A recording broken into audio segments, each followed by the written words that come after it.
Miarabantsika etrandray tonga soa eto amin'ny vaovao malagasy. Ny masikazy arosontsika androany moa dia mahakasika ny vaovao malaza sy vaovao maresaka izay hita eto amin'ny tambazotra serasera. Tsy izoviana amintsika moa mahakasika ny grevin'ny mpianatra tao Ankatso. Naneho hevitra avy hatrany moa ireo mpomba fandrakana na i madamo Rena Rakotomanga izay mahakasika ny hoe raha risitsiny raha ohatra ka hoe voadaroka. Misy tezitra be manko ny hoe voadaroka ireo mpianatra. Vavy izao tanatin'ny tavam-boky tato. Fa lazaiko aminareo, raha izao aloha no teny, dia tena nidaroako mihitsy fa manao ventikira feno fiantsina sy ompa filoham-pirenena, sady manamalabaraka firenena, ka mendrika daroka miampy lamandy mihitsy aza. Zaza raha tsy taiza loatra nataoko tamin'ny kobay mihitsy raha ohatra ka hoe za teny. Izahay tamin'ny mbola kely voakapoko ny sentira sy kapa sy kitay, ary izay hazo akaiky teo rehefa maditra. Ka maninona mihitsy moa raha ohatra hoe mahazo kapoka koa ireto zaza maditra misy mampirisika ireto. Anjery manontolo eny fa tsy devoly manontolo anie ny bandeny. Ary izay ny fanehoan-kevitra ny nataon'ity ramatoa fomba fanjakana ity. Ary maro moa no maneho hevitra hoe tsy mionkevitra aminao satria ianao ty ve tsy manana zanaka.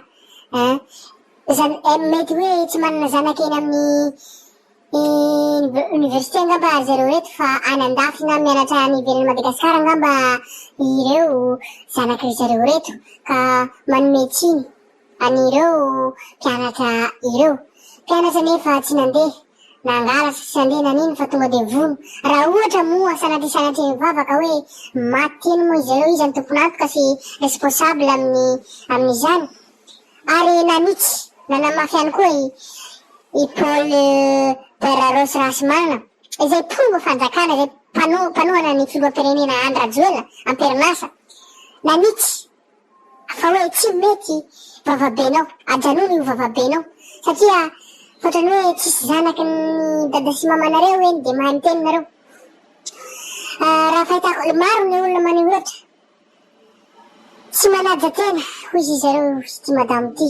Lehibe ve ianao ka manao ohatran'izany no faneho-kevitranao. Naneho hevitra koa moa i Vanessa Manonga izay mpikirakira tambazotra serasera, izay manisany malaza ihany koa mpanohitra ity fitondrana ity. Manohitra zavatra tsy mety tompoko, izay no asehon'ireo mpikirakira tambazotra serasera dia heverin'ireo fomba fanjakana fa hoe manohitra ny zareo zavatra tsara na raha zavatra tsara atao zareo.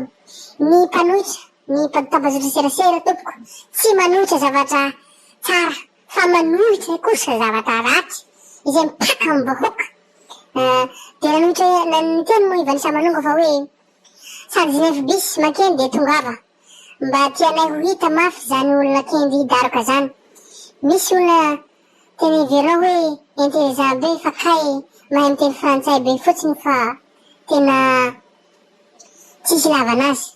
Zany hoe ohatrany hoe hita taratra ny tsy fahaizana, hita taratra ny fahabadona madamo izay tompony andraikitra ambony nefa eto amin'ny firenena, fa hita ohatrany olona tsy nianatra tsy ampitsaike fa tsy mandinika aloha hanipiblie zavatra fa manao taotao foana.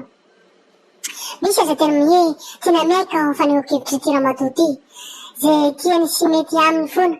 Raha ny ditany fitondrana sy ny alahelo vahoaka aminareo dia aza kapoka toy manao ahoana no tokony sahazanareo zany.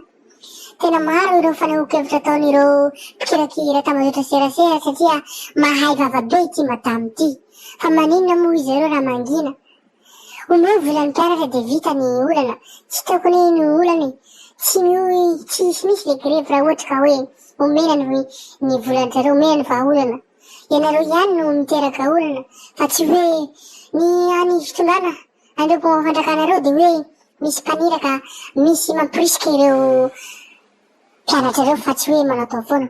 Aiza kosa ny marary anazy hoe izy anie raha tena marina miaritra, efa tsy zakany, efa feno ny kapoka dia automatique zany marina ny azy raha mitaky izy satria zony zany. Ianao ve vola kely io tompoko, isaky ny mpianatra vola kely re tompoko io. io zay tsy mahatra ataontsika hoe 110 000 ariary na 500 000 efe amizay. De firy amizay andamity azonareo. Io aza par mois, fa nenareo angamba par semaine, par 2 semaines. De io zay mahafaty antoka anareo. Nefa nareo firy anareo migalabo, firy anareo mpitandro filaminana, firy anareo mpitondra fanjakana mahazo andamity mahazo vola. Izay tsy tapaka akory. De ireo mpianatra ireo nataonareo fanaparam-pahefana ataonareo. Raha nisy vahaolana tsy nisy ohatr'izao. Ko mangataka aminareo mpitondra fanjakana aza manao herisetra ohatran'io.